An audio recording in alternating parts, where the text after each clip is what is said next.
A briefing on the I-70 Closure Denver West Boulevard. We have recently just opened westbound, but westbound only. When we arrived on the scene, the first responders really have charge of the scene. City of Lakewood Police Department, West Metro Fire did a great job with their investigation. They just released the site right around 2 o'clock today. Then our crews moved in. We've done our assessments of the bridge and the pavement.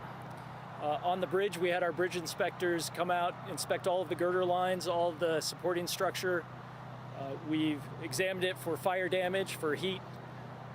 The bridge was deemed to be in good shape and able to be opened.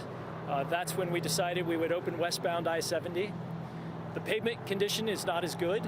We have anywhere from 2 to 4 inches of pavement, asphalt pavement on top of previous concrete pavement that we are now working to remove, and we have crews en route to provide us with additional asphalt so we can put that down. We just had a safety meeting with our workers on site to make sure that even though we're under tight time frames and we want to get this road open as quickly as possible for the public, we want to maintain the safety of our folks as well. We anticipate that the opening will happen tomorrow morning. We will work to do whatever we can to accelerate that, but that's what we're comfortable with at this point. Any questions? So this bridge itself, when will traffic be able to finally start going over the bridge?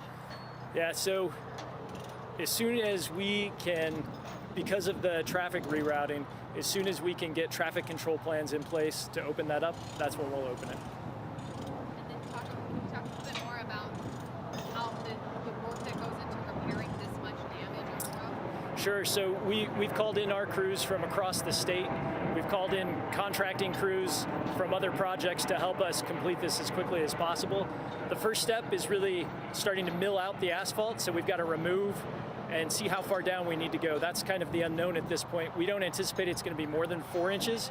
We're hoping it's only 2, but that's our contingency plan, is if we need to go down to 4, we will. That should be on top of bare concrete at that point, and then we'll pave back. Can you talk about what this heat does to the asphalt and like what exactly happens?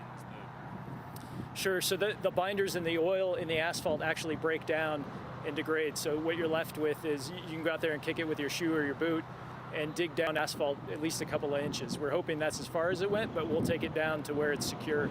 On the concrete, you can start to see discoloration if it gets too hot, and then it starts to become brittle.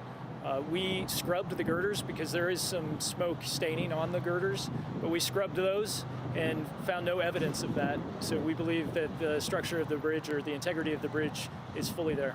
You're chief engineer for CDOT, obviously not only dealing with reopening I-70, but also looking perhaps at this incident. Are you going to look at truck ramps, on and off ramps, and whether or not anything can be done in the future to prevent something like this? We're always looking at safety data to see where can we better invest dollars, where can we make things safer than they are today. Right now we're focused on getting this road open. That's where our resources are at. We'll continually look at what we can do for safety improvements. What's it like to be walking out? I mean, you guys did the walk around, your safety talk, working with all these folks trying to make this thing a safe opening, but also get the job done. What's it like walking around down there, even though the vehicles are gone? Yeah, I'd say it's a little surreal. I think I'd have to point out our local agency partners, the City of Lakewood and West Metro Fire did a fantastic job. It's our job to just keep them safe and keep the lane closure up. Now that that's all cleared and the debris out of the way, we do what we do best, and that's build roads. I'm wondering how the westbound reopening kind of factors into any of it when you're talking about safety, because now you're going to have cars whizzing by at highway speeds with CDOT workers on the other side. Sure. We pave quite often on one side of a barrier. We've got positive separation, meaning we have a barrier between traffic and all of our crews that are out there working, and that's the utmost for safety. This is just like any other construction project. When you drive through, think about what you're doing, pay attention to other drivers. They may become distracted. We don't ever want that. You need to pay attention to what you're doing as you drive through a work zone. Is the bridge's integrity what you expected, or did you expect to see? What did you expect to see? Yeah, the majority of the fire was to the east of the bridge, so we didn't expect that we would see too much damage, but we weren't we didn't want to come out and say that until we really got a crew up there that could actually touch those girders, scrape off some of the smoke, and make sure the integrity of the concrete was there. So we weren't totally surprised to see that the integrity of the bridge was good. How old is that bridge? I don't. It's one of our newer, though.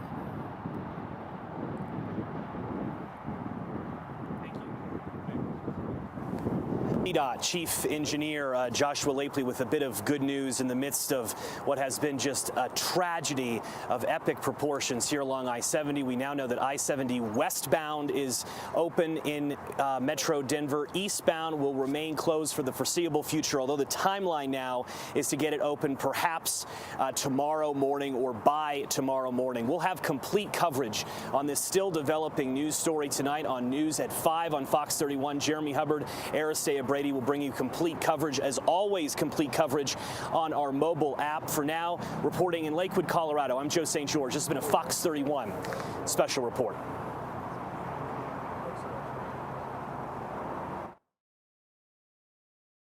And we're going to continue to follow the story here on News Now, which is a part of Fox10Phoenix.com as well.